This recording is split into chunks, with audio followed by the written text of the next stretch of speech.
Governments around the world have offered aid, but Morocco has been selective regarding from whom they receive it, having turned down offers of help from both France and Germany.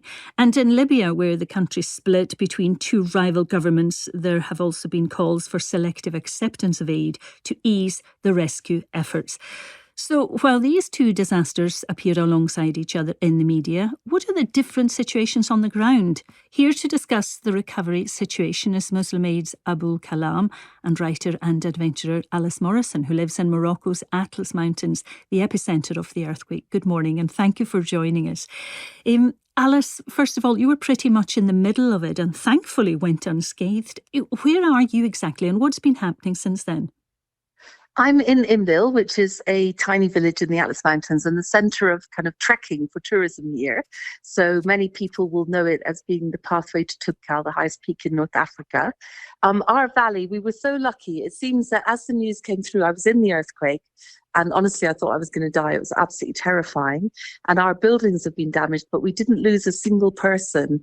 Whereas the valley just across the mountains, because of the topography, was completely and utterly devastated. So, as they say here, we're all in the hands of God, and we were extremely lucky. It's quite extraordinary, isn't it? Abul, it's a very different situation in Libya where two dams failed above the city of Derna. Can you give us a sense of what the situation is now? Yeah, the situation is absolutely devastating. Derna is a city with around 100,000 population, and so far the death toll has exceeded 11,300, with a further 10,000 people missing. So if you can imagine, that's 10% of the population that have either died or are feared dead. The figures are really quite shocking as we read them day to day. Alice, in terms of Morocco, it has been selective about from whom it accepts aid, including neighbouring Algeria. People in the West might be surprised at that, given the situation. Can you perhaps explain the reason for this? Well, obviously I can't speak to the politics, but I can speak to the logistics, because I went by my bicycle all the way down to the afflicted area because the roads were closed at that time at the very beginning. There is one main road into the afflicted area, just like in Scotland in the Highlands, when you go up in the summer and it's tail-to-tail caravans. It's a matter of logistics. Aid is no use if all it's doing is clogging up the roads. The army, the police, the authorities were on the ground at the villages by Saturday morning. Military camps, military hospitals, tented camps were set up by Saturday. So I think being selective about aid is a good thing, because the logistics required are extremely intense, and the whole point of aid is to get to the right people. And I'm sure as time goes on, the government will accept aid for things like reconstruction. And at the moment, we know that I can't say all, because some villages are so tiny and so far, but as far as we know, everyone has been reached with aid.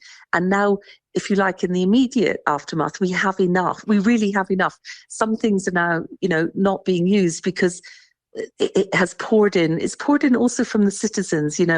Morocco, I'm so sorry for Libya, because the government there is not strong. Morocco has a very strong government. It has a very beloved and trusted king.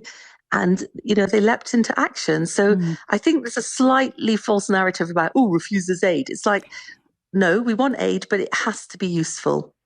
So in a sense, are communities, well, you can only speak, I know, for your own community, but are they prepared for these kind of eventualities, in the sense that kicks in and then they're ready to, I suppose, what aid is there or whatever the infrastructure is, to deal with that straight away?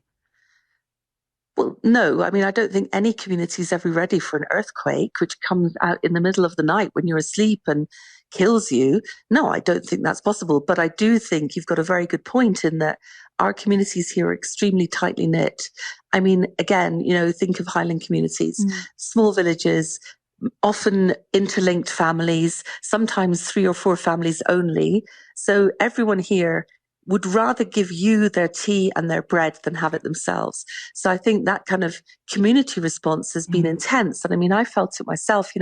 I'm from Edinburgh and I'm living with my Berber Amazigh extended family here. They're not related to me. I'm not married to them, but they treated me as one of their own. When we went down, when we fled from the earthquake, we all went together. When we slept in tents at night, there was a place for me. And I think that community spirit is really, really important here. Abul, you work for aid agency Muslim Aid, which is providing aid in both Morocco and Libya. Is that the benefit of humanitarian organisations, that it goes beyond the politics? It's absolutely 100%. We're able to access the ground zero, if you like. We're able to provide emergency aid, life-saving aid, because we're above politics. We don't look at political lines. We're looking at the humanitarian disaster on the ground. In Libya at the moment, when you enter into Derna, our colleagues are reporting the stench of dead bodies being so pronounced and so real. And so therefore, beyond politics, what is the need on the ground? The need on the ground in Libya right now is to be able to bury the dead in a dignified way, is to be able to provide food, water and shelter to the people who are suffering and the survivors, and to work alongside other relief agencies and government institutions and organizations to be able to provide that immediate support, and also to plan a long-term intervention for the people of Derna, because this crisis won't go away in the next week or two. There is a long-term plan that we need to also implement and consider. And Alice, Morocco is a Muslim country. What role does faith play in recovering from a disaster like this earthquake? Well, I'm sure my colleague will speak to this as well, but faith here has been so important. So yes, people here believe, they truly believe in God. And I think that brings a completely different dimension that we perhaps have mainly lost in the West. If you truly believe in God and you truly believe that this is God's will, you can accept what's happened to you in a very different way. You're not saying, why me, why my mother, why my brother? You're just saying it's the will of God. And, you know, the very first word I heard after the earthquake, when I'm standing in pitch blackness in my communal yard that I share with my neighbors, was Allah. So I think that deep faith in God, the praying 5 times a day to give you structure, the belief that God is with you and that he has a plan for you is of huge comfort. And I'm sure my colleague will agree with me. Abul, tell us then about your work in getting aid into Libya, and indeed how faith communities play a part in that. Of course, yes. It's been difficult to get aid into Libya. It's been quite frustrating because of the immediacy of the disaster and the fact that we needed to get permission and authorization to work in country. But now that we've overcome this hurdle, it's about galvanizing local communities and getting their trust and we call it amana in Arabic. When people donate, we call it a trust. So it's about us fulfilling their trust and ensuring that we use that donation to get life-saving aid into country. And I think faith plays a really important role in trying to support humanity. And our motto at Muslim Aid is serving humanity. So when the disaster strikes, people are looking to give. They want to give the food, the water, in order to benefit the people who need it, but also to benefit their hereafter. And I think that's what faith, the dynamic role of faith. People are giving in an altruistic way to benefit others so that they ultimately benefit by getting reward from God. And we've seen that people have come forward in their hundreds and thousands giving to support their fellow human beings. And I suspect too, Alice, that support is important emotionally too. Fear and all of those emotions are important. And that's when a community can come together. Yes, and I mean, you know, because I live here, obviously, I know a lot of people, and we all just want to talk about it to each other. You know, we all want to share what happened to us. We all want to hear what happened to the person we're speaking to.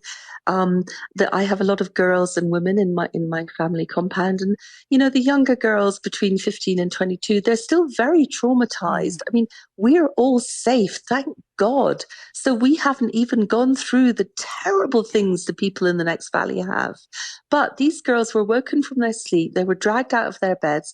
We all thought it was the end for us. And, they are traumatized. And I think, but we're in a community, we're in families, we're all talking together. And I do think that really helps. And, longer term, I think our support in Morocco must go to those who were devastated. We need to rebuild the houses. And the King again has announced an enormous house support program. But winter is coming here very fast. And this morning I need a big jumper. We need to get people into temporary housing as soon as possible. The authorities are across it, and we're all doing everything we can to support them.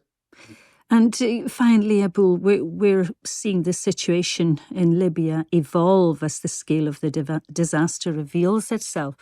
After the kind of support, the blankets and food, what's next in terms of recovery there? I think what's really important to bear in mind is that there's a second humanitarian crisis that's about to happen in Syria, which is the risk of waterborne diseases and the shortage of food, shelter, and medicine. So I think the next phase is to really kick into action in terms of keeping those that have survived this tragedy alive, ensuring that they have clean supply of water, and of course, the longer term objective is to rebuild Derna. All praises to Allah, all praises to God that the British community in the UK, we've responded to so many disasters in recent years, from the Turkey-Syria earthquake, and the ability to give here in the UK is phenomenal. And I think we just need to bear in mind that once these disasters happen and they're off the news headlines, there is still lots of work to do, and charities like Muslim Aid will be on the ground trying to bring back resilience and life, and give life to places like Derna and Morocco, the Atlas Mountain region.